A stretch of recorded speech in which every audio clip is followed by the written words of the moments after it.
어, 우리 찬양대원들은 어떻게 멀리 안 가셨어요? 그냥 다 여기 계셨어요.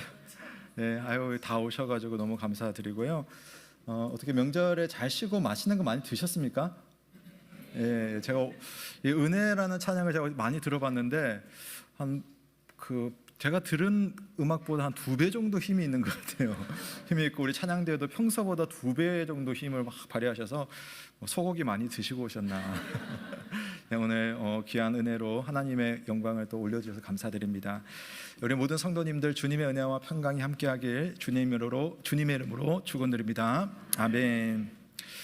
예, 저는 이번 명절 정말 오랜만에 먼 길을 다녀왔습니다. 그래서 기경길 정체라는 거 저는 사실 경험을 못 해봤는데 이번에 한번 해봤거든요. 그래서 목요일 날 아침 새벽 6시 30분에 이제 출발을 해서 이제 부산으로 갔어요. 부산에서 처가 식구 만나고 그다음에 울산으로, 그러니까 부산 다시 저희 어머니 만나고 울산으로 넘어가는 그런 일정이었는데 6시 반에 새벽에 출발했는데 도착하니까 6시 반이더라고요. 24시간은 아니었어요. 딱 12시간.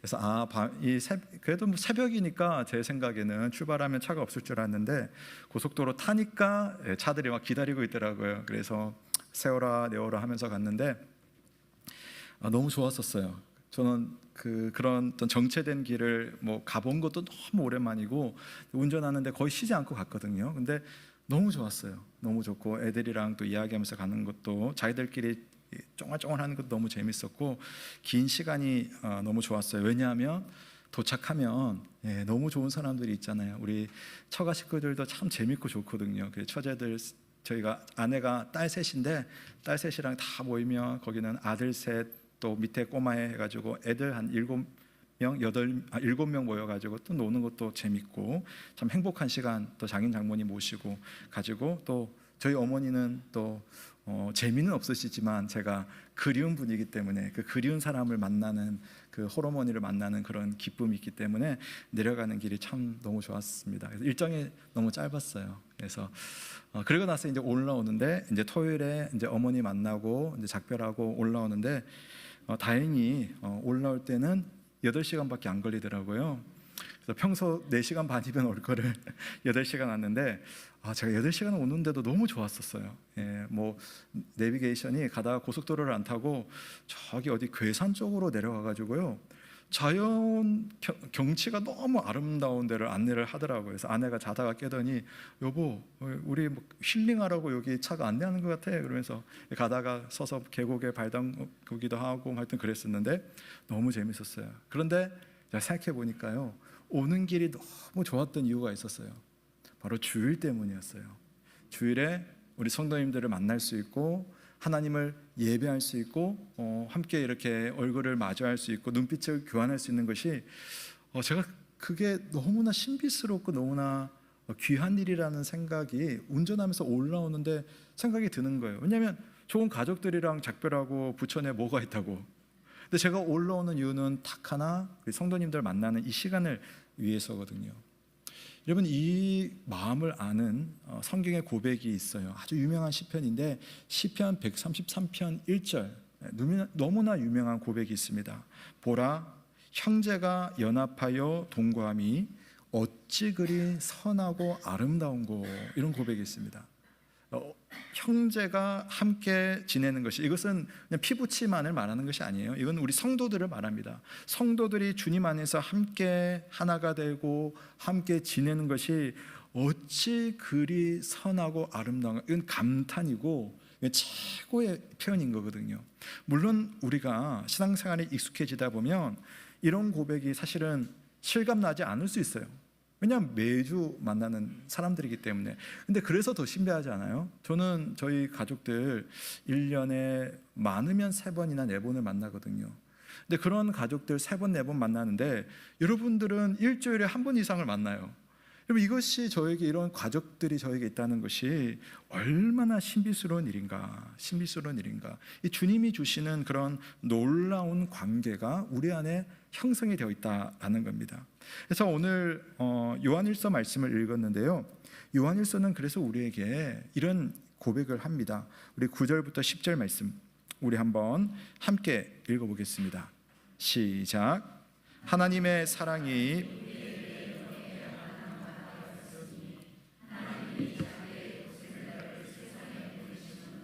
그로 말미암아 우리를 살리려 하심이라.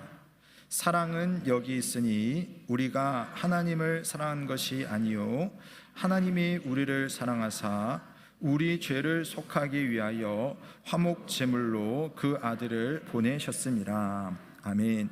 여러분, 이 내용의 배경을 교회라고 하는 맥락에서 이 말씀 한번 생각해 보세요. 우리가 이렇게 교회로 모인 것이 어찌 보면 여러분 시작했을 때는 내가 예음교회라는 곳을 이름을 어떻게 검색하고 누가 나를 불러줘가지고 오긴 왔어요. 근데 사실은 오늘 이 말씀을 보시면 우리가 이렇게 교회의 한 일원이 된다는 것은 너무나 신기하게도 그 출발점이 여러분에게 있는 것이 아니에요. 우리가 교회의 한 몸이 되고 한 가족이 되는 것은 바로 하나님의 사랑이 바로 우리에게 일어난 놀라운 축복인 겁니다. 9절에 보면 하나님이 자기의 독생자를 세상에 보내셨어요. 왜? 그것으로 말미암아 주님의 그 생명으로 말미암아 우리를 살리게 하시려고. 살리게 했다는 건 뭐냐면 우리가 이제는 예수 그리스도의 몸이 되고 하나님의 가족이 되고 나만 가족이 되는 것이 아니라 서로가 그런 가족으로서 만나게 되는 겁니다. 그 사랑에는 심지어는 어떤 이유나 여타의 조건도 없습니다. 하나님의 사랑이 그냥 여러분에게 그냥 부어진 거예요.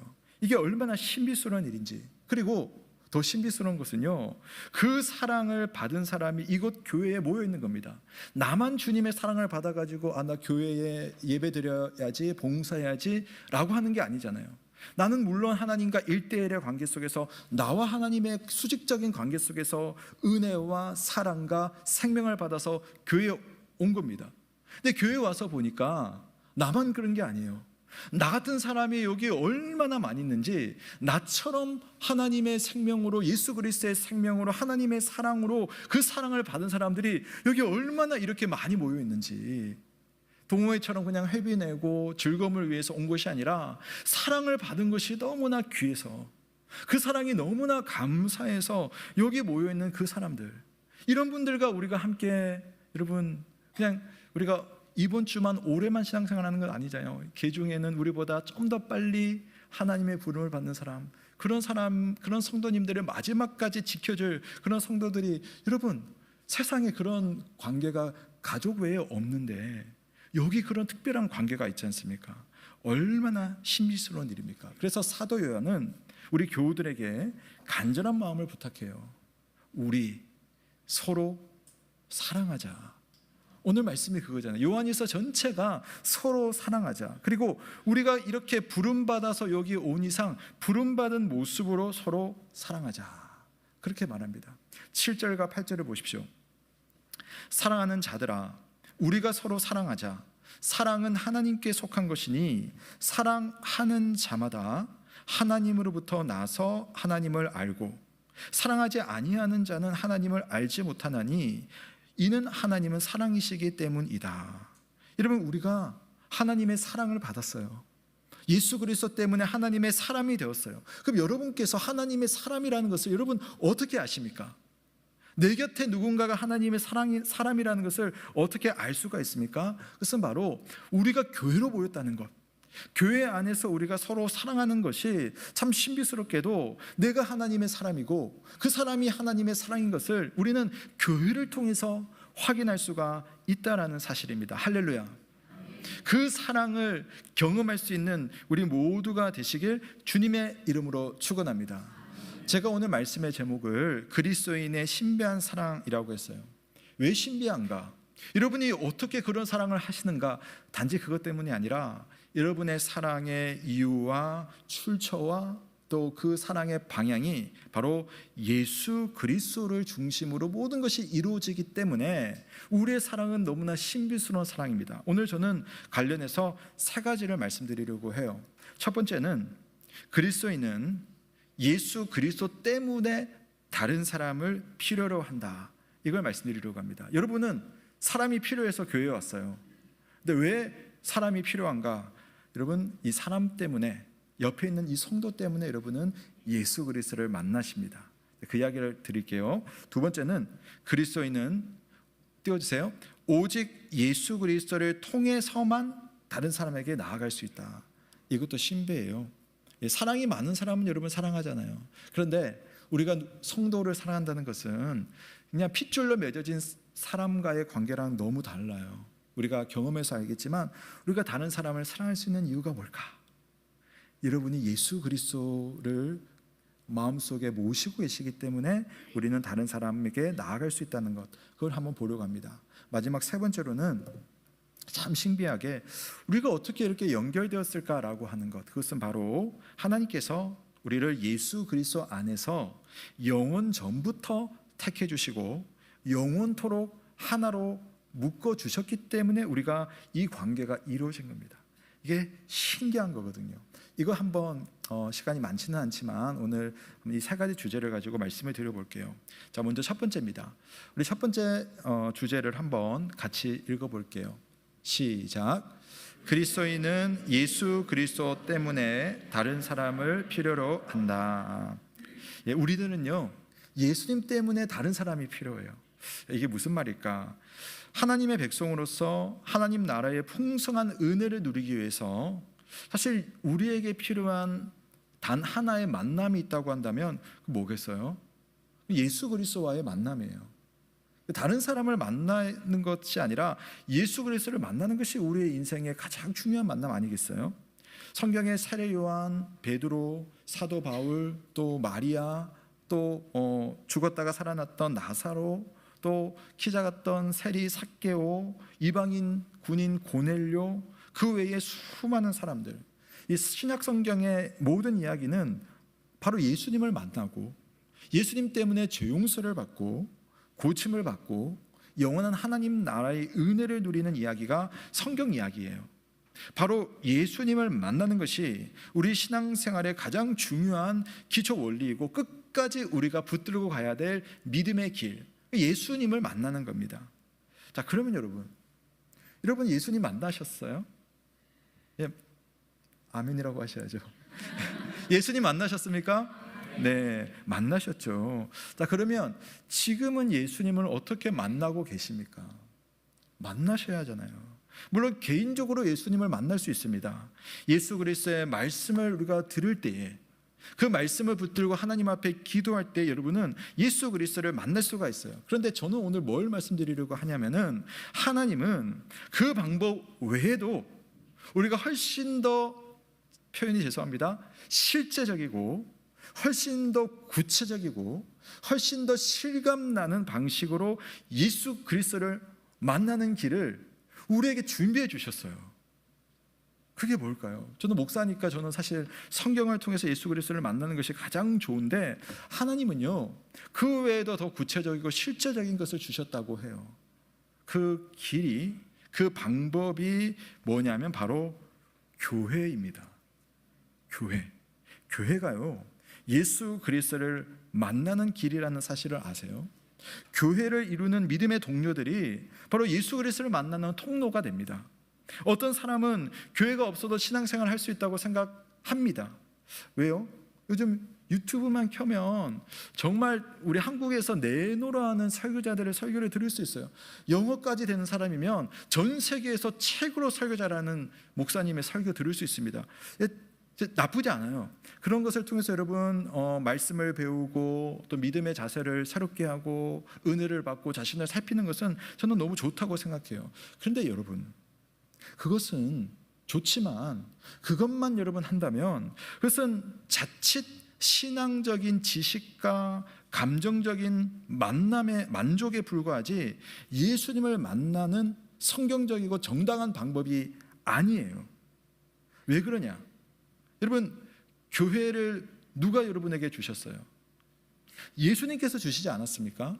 예수님께서 우리에게 교회를 주신 이유는 그분의 몸인 이 교회를 통해서 예수님과 연결되도록 하기 위한 거예요. 그래서 이 몸에 연결되었다는 것은 바로 이 몸 속에서 예수님을 만나는 것을 말하는 거거든요. 그러니까 우리에게 교회가 필요하고 우리에게 다른 성도가 필요한 이유를 든다면 가장 중요한 이유는 우리는 이 공동체를 통해서 예수 그리스도를 만날 수 있기 때문에 우리에게 교회가 필요하고 다른 성도가 필요한 겁니다. 예, 이기적인 거 아니에요. 주님이 우리에게 주신 우리를 위한 주님의 은혜이고 방법입니다. 12절 말씀 보세요. 어느 때나 하나님을 본 사람이 없으되 만일 우리가 서로 사랑하면 하나님이 우리 안에 거하시고 그의 사랑이 우리 안에 온전히 이루어지느니라. 아멘. 여러분, 우리는 하나님을 보지 못합니다. 하나님은 눈으로 볼 수 있는 분이 아니세요. 그런데도 우리는 하나님을 만날 수 있고 하나님을 느낄 수 있고 또 그분의 사랑을 우리가 경험할 수 있어요. 언제라고 되어 있습니까? 우리가 서로 사랑하면 그분의 사랑이 우리 안에 거하시고 그 사랑에 거한다는 것은 하나님이 우리 안에 가득하고 충만하게 거하시는 겁니다. 그리고 하나님의 사랑이 우리 안에 온전히 이루어지는 겁니다. 언제요? 우리가 서로 사랑할 때. 이것이 바로 교회입니다. 사랑할 수 없는 사람이 없는 곳에서 우리가 어떻게 사랑할 수 있겠습니까? 물론 마음으로 느낌으로 할 수도 있겠지만 그러나 실제 사랑할 대상이 있는 곳에서 사랑할 때 그곳에 바로 하나님이 계시는 거예요.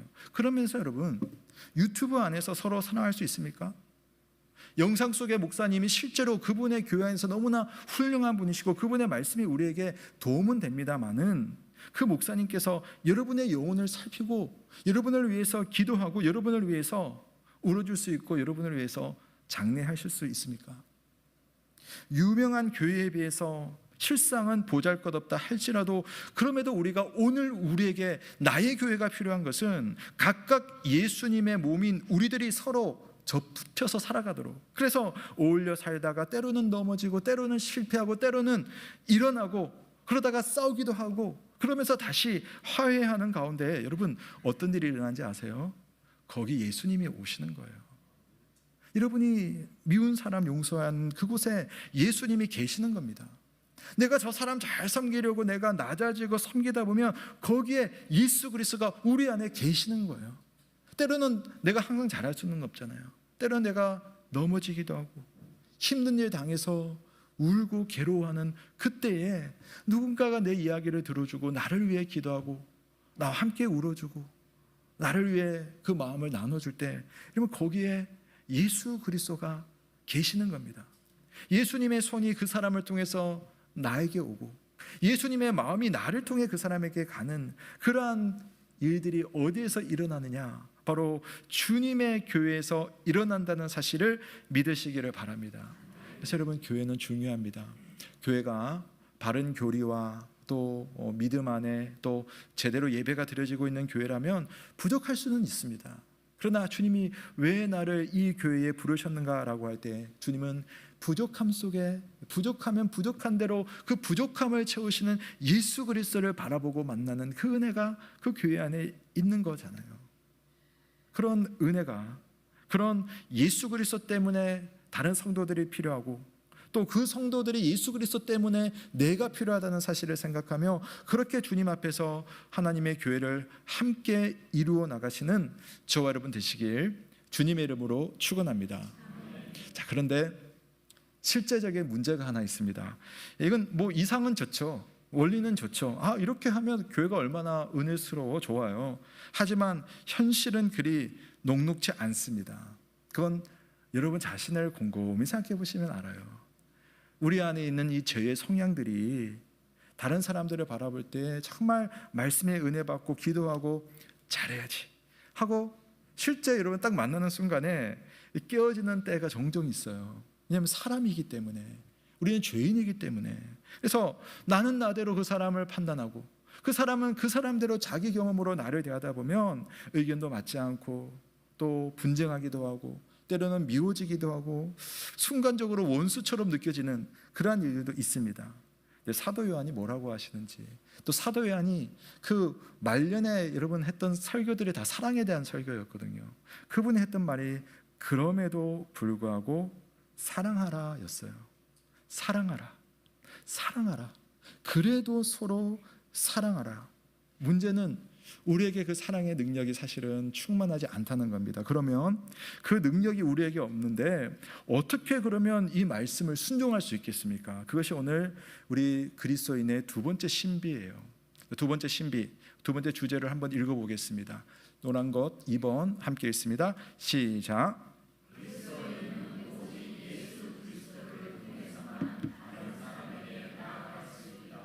예, 여러분, 이게 여러분 너무 중요한 핵심이에요. 여러분이 다른 사람을 사랑할 때에 여러분의 사랑으로 사랑하는 것 아닌 거 꼭 기억하셔야 돼요.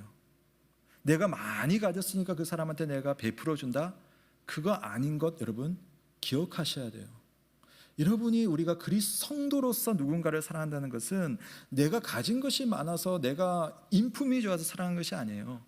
나는 정말 저 사람 사랑할 수 없는 사람인 것을 기본적으로 인정하되, 그러나 주님이 내게 주신 사랑이 너무나 크기 때문에, 그분의 사랑의 능력이 죽은 나를 살린 사랑이기 때문에 다시 살아난 사람으로서 새로운 삶으로 주님 안에서, 주님을 통해서만 나는 다른 사람을 사랑할 수 있다. 그것이 우리가 하는 사랑이고, 이 말을 여러분 다른 말로 해본다면 우리는 예수 그리스도를 통해서 누구라도 사랑할 수 있다는 사실을 믿으시기를 바랍니다. 요한일서 4장 7절부터 9절 다시 한번 보시면 제가 읽어드릴게요. 사랑하는 자들아, 우리가 서로 사랑하자. 사랑은 하나님께 속한 것이니 사랑하는 자마다 하나님으로부터 나서 하나님을 알고 사랑하지 아니하는 자는 하나님을 알지 못하나니 이는 하나님은 사랑이심이라. 하나님의 사랑이 우리에게 이렇게 나타난 바 되었으니 하나님이 자기의 독생자를 세상에 보내심은 그로 말미암아 우리를 살리려 하심이라. 아멘. 우리는 죄로 인하여서 사랑하지 못하는 존재로 그 형상이 완전히 깨어져 버렸어요. 근데 하나님 아버지께서 우리를 살리려고 우리에게 없는 것처럼 보이는 그 사랑의 능력을, 그 생명을 인공호흡을 하듯이 다시 심장을 주물러서 다시 사랑할 수 있는 사람이 될 수 있도록 그렇게 우리를 예수 그리스도를 통해서 살려낸 겁니다. 그래서 우리가 서로 사랑함으로써 사실은 하나님을 만난 사람이 되고 하나님을 아는 사람이 되고 하나님의 생명을 가지고 있는 사람이 된다는 사실입니다. 우리 그리스도인의 신비한 사랑은 하나님께 속한 사랑이고, 하나님의 사랑은 바로 예수 그리스도를 통해서 드러나는 사랑인 것을 믿으시기를 바랍니다. 따라서 여러분, 정말 누군가를 사랑하시려면 오직 그리스도를 통해서만 사랑할 수가 있습니다. 우리 힘으로 사랑하면 결국은 사랑이 막히기 쉬워요. 내 거 다 퍼주다가 막혀버리거든요. 그런데 사도 바울이 예수님에 대해서 그분의 이름을 그는 우리의 평화라고 했어요. 그는 우리의 평화. 그냥 우리 사이에 살다 보면 담이 생기고 미움이 생깁니다. 그러나 예수 그리스도를 우리 안에 모시면 그분이 우리의 평화가 되셔서 막힌 담을 헐어내시는 겁니다. 하나님과 사람 사이에 나의 죄 때문에 막혀버렸을 때 예수 그리스도를 여러분 모신 분은 다시 하나님께로 나아가는 길이 열리고, 사람과 사람 사이에 우리의 담이 막혀버리고 미워하는 마음이 있으면 다시 예수 그리스도를 우리의 마음속에 모실 때에 그와 나와의 관계 속에서 담이 헐어지고 다시 사랑이 회복되고 화평의 은혜가 우리 안에 있을 줄로 믿으시기를 바랍니다. 오늘 우리는 예수 그리스도를 모시고 그분의 말씀과 사랑을 힘입어서 형제 자매를 사랑할 수가 있어요. 목사가 성도를 사랑할 수 있는 이유는 목사의 인품이나 목사의 그런 것들이 개인적인 것이 아니라 단 하나, 예수 그리스도께서 목사의 마음을 붙들어 주시기 때문에 성도들을 사랑할 수 있거든요. 목사도 사람인지라 미워할 수 있거든요. 저분 왜 나를 이렇게 힘들게 하시나, 그럴 수 있거든요. 그런데도 참 이상해요. 기도하고 하나님 앞에 그냥 하나님 은혜 주세요 하면 다시 얼마나 귀한 분이신지, 얼마나 고마우신 분인지, 그냥 저의 경험으로는 우리 성도님들이 얼마나 저는 고마운 마음이 그냥 생기는지 몰라요. 근데 그게 저의 성품이 아니라 주님이 주시는 사랑이 아니면 될 수가 없는 거죠. 마찬가지로 여러분, 우리가 신앙생활을 하다 보면 다른 성도들에 대할 때 이런저런 마음들이 다 생기잖아요. 그런데 여러분, 그것이 어떻게 극복됩니까? 예수 그리스도를 통해서만 극복이 되고, 그런 극복을 통해서 여러분 안에 예수 그리스도가 거하신다는 사실을 믿으시길 주님의 이름으로 축원합니다.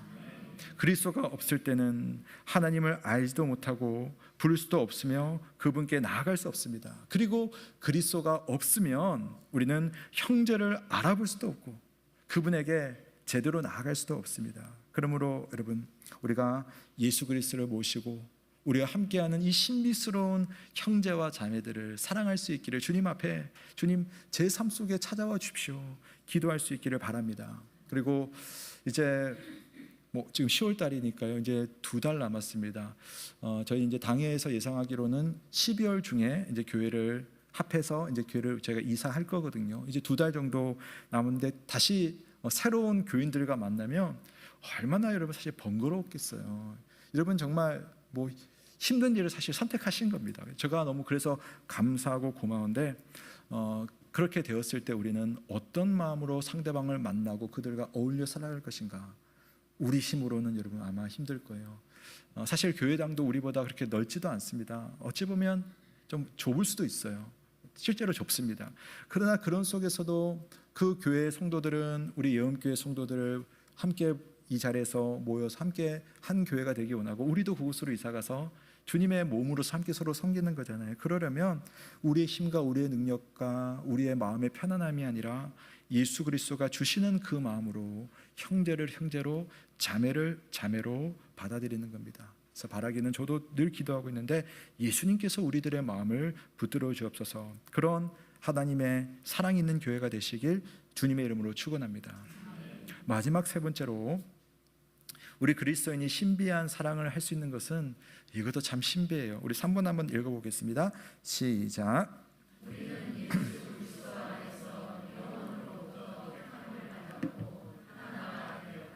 예, 우리는 예수 그리스도 안에서 영원 전부터 택함을 받았고 하나가 되었다라고 하는 사실입니다. 우리 예언교회가 이제 15년 딱 됐거든요. 15년. 15년 전에 물론 뭐 의성교회에서 우리가 분립하면서 오긴 왔지만 뭐 그때의 교회에 오거나 또 예언교회가 생기고 난 이후에 우리 교회에 오신 분들 아마 개인적으로 검색을 하시거나 또 어떤 분들을 통하여서 교회 소개를 받거나 우리 가족들을 통해서 오신 분들도 계십니다. 그래서 우리가 와서 보니까 이렇게 신앙생활을 하는데 여러분 우리에게 이런 성도들이 내 옆에 있다는 사실 어려운 일이 없을 때는 이게 신비하진 않아요. 그냥 우리가 신앙생활 하는 거니까. 근데 아마 살면서 특별히 고통스러웠던 경험을 하시면서 그걸 극복하신 분들 중에는 이런 경험들이 있을 거예요. 교회가 없었으면 이 어려움을 내가 어떻게 극복했을까? 나를 위해 기도하는 그 집사님이 없었으면 내가 어떻게 이 눈물 나는 순간을 극복할 수 있었을까? 그런 순간들이 여러분 아마 한 번 이상은 아마 있었을 거예요. 저도 몇 번 있었던 것 같거든요. 청년 시절에 교회가 있어서 내가 주님 안에서 이렇게 은혜 누리고 있구나. 이것이 여러분 우리에게 어떻게 일어났느냐 하면은 하나님이 그만큼 우리들을 사랑하시되 특별히 우리를 영혼으로부터 택해 주시고 영원토록 하나님의 몸이 되도록 예수 그리스도 안에서 우리를 연결시켜 주셨기 때문에 우리는 하나님의 교회로서 하나의 교회가 된 것입니다. 이것은 단지 우리 예언교회뿐만 아니라 우리 주변의 교회들과 우리보다 오래전에 몇천 년 전에 있었던 교회와 우리보다 이후에 있을 교회들이 다 주님의 뜻 안에서 하나의 교회로 부름을 받은 겁니다. 그래서 우리는 신비스러운 그러한 주님의 은혜 안에서 우리 간에 신비스러운 사랑을 할 수 있는 하나가 된 겁니다. 우리가 교회를 사랑하고 성도를 섬기기 위해서는 그래서 지금을 넘어서서 하나님의 선한 계획과 선한 뜻을 바라보는 믿음이 좀 필요해요. 그게 무슨 말이냐면 우리는 인간인지라 사랑을 하려면 지금을 바라봅니다. 지금. 과거에 내가 참치했는데도 오늘 수 틀리면 기분 나쁘잖아요. 그렇지 않아요? 여러분 옛날에 우리가 그렇게 주님 안에서 열심히 함께 밥 먹고 친하게 지내고 했는데 어느 순간 어떤 사건 때문에 탁 틀어지면 지금 이게 원수가 돼버려요. 근데 우리는 자꾸만 지금을 바라보는 거예요. 그런데 제가 오늘 세 번째 주제로 삼은 건 뭐냐면 하나님은 여러분을 영원 전부터 하나의 교회로 부르셨고 영혼까지 우리를 하나의 교회로 이끌고 가시려고 우리를 주님의 교회로 세우신 거예요. 그래서 우리가 그런 하나님의 뜻을 한다면 지금 좀 이럴지라도 우리는 영혼부터 영혼까지를 바라보면서 내가 그 사람을 사랑하고 용납할 이유가 우리에게는 수만 가지 사실은 충분하다는 겁니다. 사도 바울이 데살로니가 교회를 생각하면서 편지를 썼어요. 데살로니가 전서와 후서를 썼죠. 그런데 데살로니가 교회를 위해서 편지를 쓰는데 그 마음이 얼마나 기뻤는지 기쁜 마음을 편지에다가 막 쏟아냅니다. 4장 9절 말씀해 보면 이렇게 되어 있어요. 왜 그렇게 기쁜가? 형제 사랑에 관하여는 너희에게 쓸 것이 없다. 내가 너희들 사랑하라는 말을 너희들한테는 쓸 이유가 없어. 왜냐하면 너희들 자신이 하나님의 가르치심을 받아서 서로 사랑하기 때문에 난 너희들에게 형제 사랑해라 그 말 할 필요가 없어. 그러니까 요한일서 이런 말씀이 데살로니가 교회 성도들한테는 뭐 좀 어폐가 있겠지만 필요가 없는 거예요. 왜냐하면 이들에게는 사랑이 최하되어 있었어요. 그러니까 어떤 일이 있었냐면은 데살로니가 교회 성도들은요, 자기들끼리 뭐 사랑하는 것뿐만 아니라 이웃에 저 멀리 있는 예루살렘 교회가 기근과 지진으로 어려움을 당했어요. 근데 데살로니가 교회는 그리스 쪽에 있고 예루살렘 교회는 저기 뭐죠, 중동에 있는 이스라엘에 있는 교회잖아요. 한 번도 가보지도 않고 이름도 들어보지도 못한 그런 교회예요. 그런데 그런 어려움을 당하는 교회의 소식을 바울에게서 듣자마자 성도들이 그 교회를 위해서 기도하는 거예요. 어떻게 하면 그 교회를 살릴 수 있을까?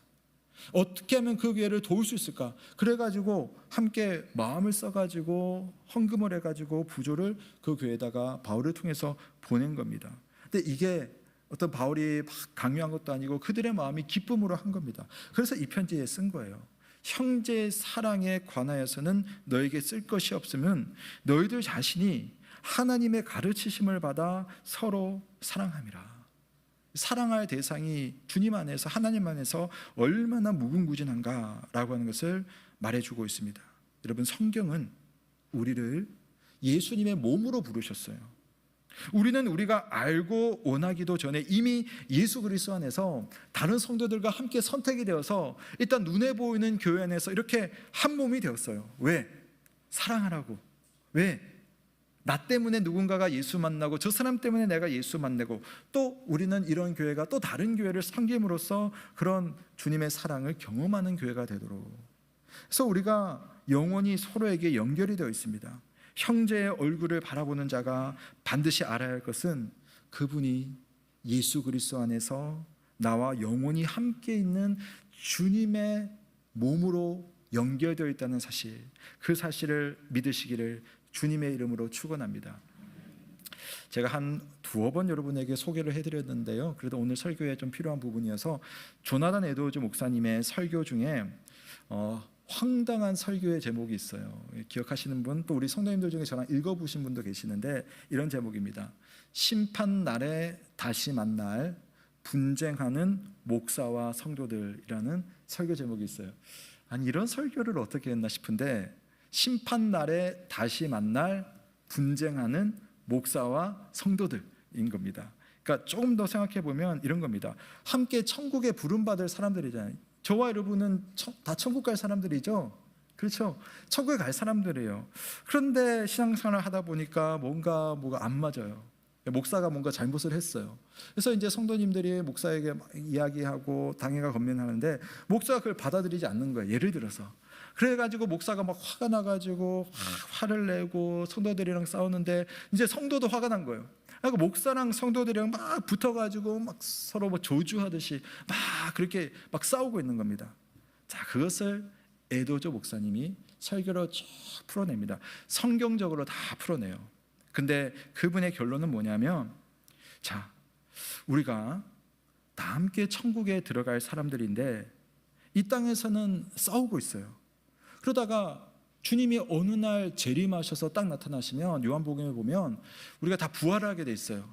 그래서 믿지 않는 자는 심판의 부활을 할 것이고 믿는 자는 영생의 부활을 하게 됩니다. 부활해서 영원히 산다는 거죠. 그러나 여러분, 그렇다고 해서 너무 쉽게 생각하지 마세요.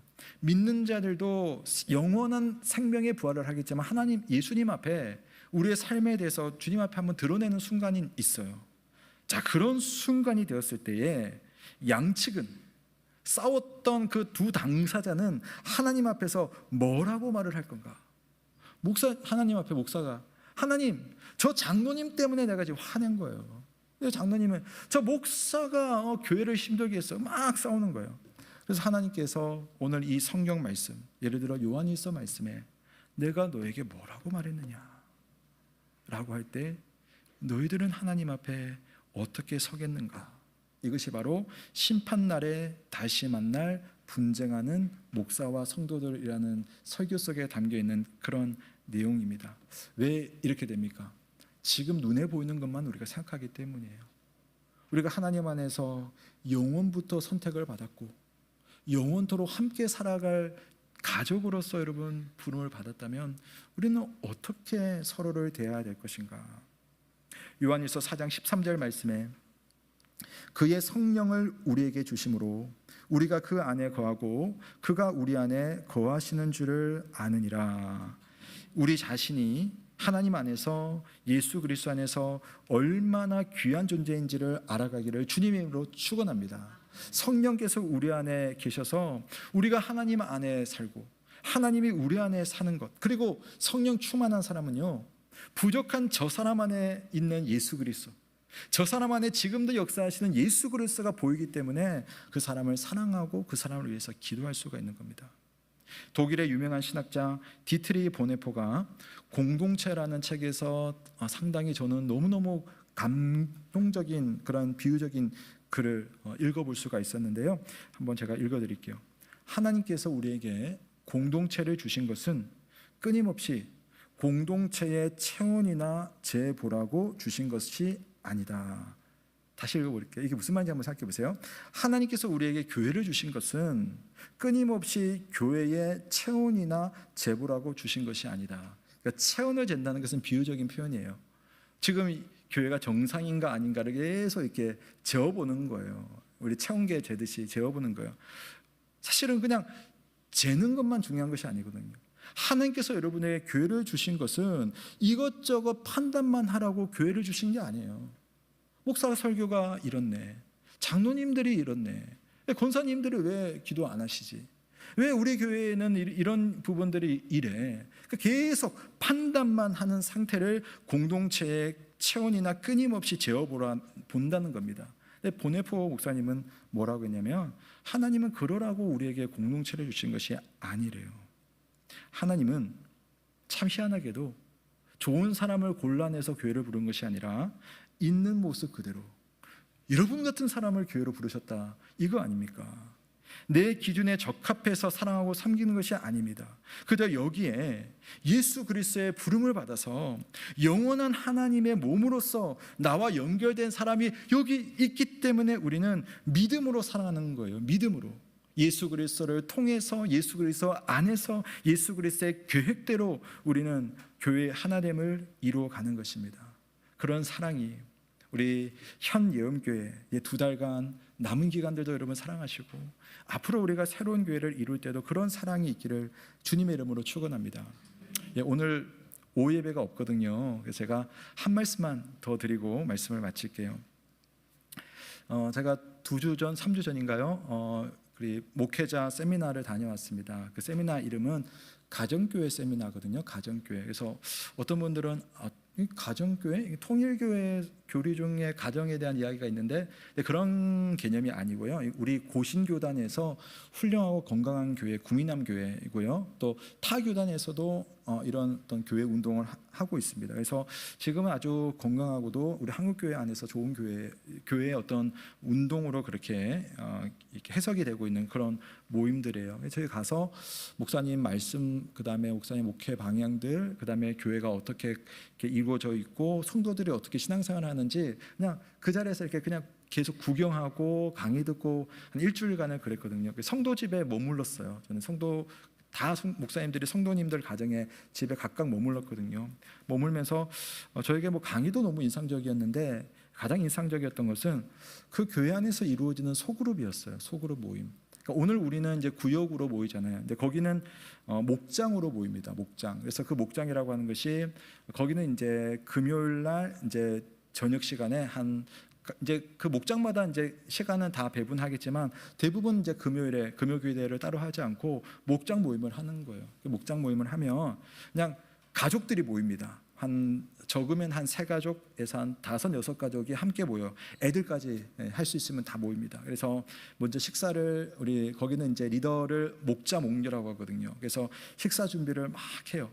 특별히 좋은 것이 아니라 그냥 평소에 먹는 것을 준비를 해가지고 때로는 돌아가면서 하기도 하고 다른 집에서 하기도 하고, 근데 주로 목자 목녀 집에서 하더라고요. 그래서 음식을 같이 나누면서 이런저런 이야기를 합니다. 그래서 한 1시간 정도, 1시간 반 정도 식사를 하고 나면 이제 남자들이 막 설거지 막 다 하고 치워요. 치우고 나면은 이 둘러 앉아가지고 이제 서로의 한 주간의 삶을 이야기하고 지난주 모임에서 나누었던 기도의 제목 어떻게 됐는지 이야기 나누고 또 아이들을 앞에 놓고 서로 축복 기도하고 또 우리의 기도 제목을 들으면서 함께 또 서로 기도하는 시간들을 가지고 성경 공부는 없는데 성경이 막 그 안에서 막 이루어지고 있어요. 하나님의 말씀 설교를 들었던 설교 내용을 가지고 한 주간 살면서 나는 이랬고 이런 어려움이 있었고 이런 감사가 있었고 그런 것들을 서로 막 나누고 또 그러면서 눈물 흘리기도 하고 전 너무 한 주가 너무 힘들었어요. 거기는 이제 임신이 있어서 약간 뭐라고 하죠?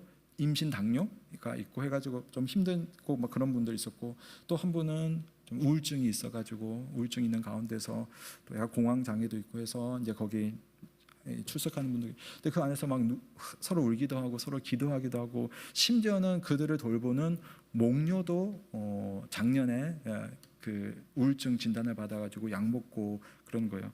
그런데 얼마나 잘 섬기는지. 그 중에 이제 한 성도는 그동안 이게 그 모임에 나오지도 않았던 분이에요. 근데 그 모임에서 너무 열심히 잘하고 있는 거예요. 나중에 이제 다 끝나고 물어봤어요. 저 집사님은 어떻게 해서 여기 이렇게 오셨습니까? 라고 하는데 그 목료 집사님이 여자분이 이런 이야기 하더라고요. 저분은 저희 모임에 들어오고 나서 한 5년 동안 한 번도 안 오셨어요. 한 번도 안 오셨어요. 그런데 저분이 마음이 힘들고 어려운 분이시기 때문에 저희가 못 오시는 건 알아요. 그런데 저희가 이게 모임을 하면 식사를 하니까 식사를 준비하면 항상 저분 가족을 위해서 항상 준비를 따로 해놓는 거예요. 그래서 모임 끝나고 나면은 조금 일찍 끝나면 그 집에 바로 갖다 드리고 좀 늦게 막 12시까지도 한다고 늦게 끝나면 그 다음날 갖다 드리고 그걸 코로나 기간에도 매일 한 거예요. 매일 하고 이제 그래서 이제 그 숫자가 좀 늘어나니까 분가라고 해서 그룹을 이렇게 나눴어요. 나누니까 이제 먼저 했었던 그 리더 그룹의 숫자를 일부러 적게 한 거예요. 적게 되니까 이 음식 대접을 받고 했었던 이분 부부가 아이고 우리 목장이 숫자가 적어졌대요. 한 번도 참석하지 않았으면서 우리라도 머리를 채워줘야겠어 해가지고 그래서 작년부터 딱 들어왔는데 지금까지 한 번도 안 빠지고 온 거예요. 그래서 제가 야 어떻게 이런 일이 가능합니까? 그리고 당신들은 어떻게 해서 이렇게 이 힘든 일을 합니까? 라고 하는데 저는 그게 제 마음속에 참 감동이었어요. 목사님, 저희가 이 구미라는 도시에 직업 때문에 한 7, 8년 전에 처음 왔어요. 7, 8년 전에 처음 왔어요. 저희들이 오고 나서 그 다음 주부터 이런 목장에 편성이 됐어요. 근데 목장에 와서 보니까 저희들을 섬기는 목자 목녀님들이 지금의 저희들보다 훨씬 더 저를 잘 섬겨주셨어요. 저는요 그냥 본대로만 할 뿐이에요 라고 하는데 제가 보니까 그 본대로 하는 것 때문에 그 안에서 섬김이 이루어지고 회복이 이루어지고 또 그 안에서 눈물이 있고 기쁨이 있고 감사가 있고 그 안에서 예수 그리스도의 사귐이 막 일어나고 있는 거예요. 제가 그 장면을 보면서 얼마나 마음에 감격이 있었는지 모릅니다. 강의 중에 목사님이 이런 말씀을 하셨어요. 그 교회에서 우리가 살다가 의미 있고 보람 있고 좋은 일을 많이 하지 않습니까? 그런데 그 의미 있고 보람 있는 일 중에 가만히 있어도 되는 일은 없다. 그냥 편하게 되는 일은 없다. 무슨 일이든 내가 애를 쓰고 노력하고 힘든 만큼 그게 보람이 있고 의미가 있고 감사가 된다. 그 이야기를 하더라고요. 그래서 심지어는 그냥 등산을 하잖아요. 등산을 할 때도 여러분 꼭대기까지 올라가면 너무 기쁘죠. 근데 그 힘든 일을 왜 합니까? 그거 하면 기쁘고 또 행복하기 때문에. 여러분 출산, 여러분 여성의 삶 속에서 그만큼 힘든 일이 어디 있습니까? 그런데도 그 일이 일어나는 이유는 그 이후에 기쁨과 감사, 생명이 있기 때문입니다. 그처럼 우리가 누군가를 사랑한다라고 하는 것은 의미 있고 가치 있고 예수 그리스도 안에서 보람이 있는 일이지만 쉬운 일은 아닌 것 같아요.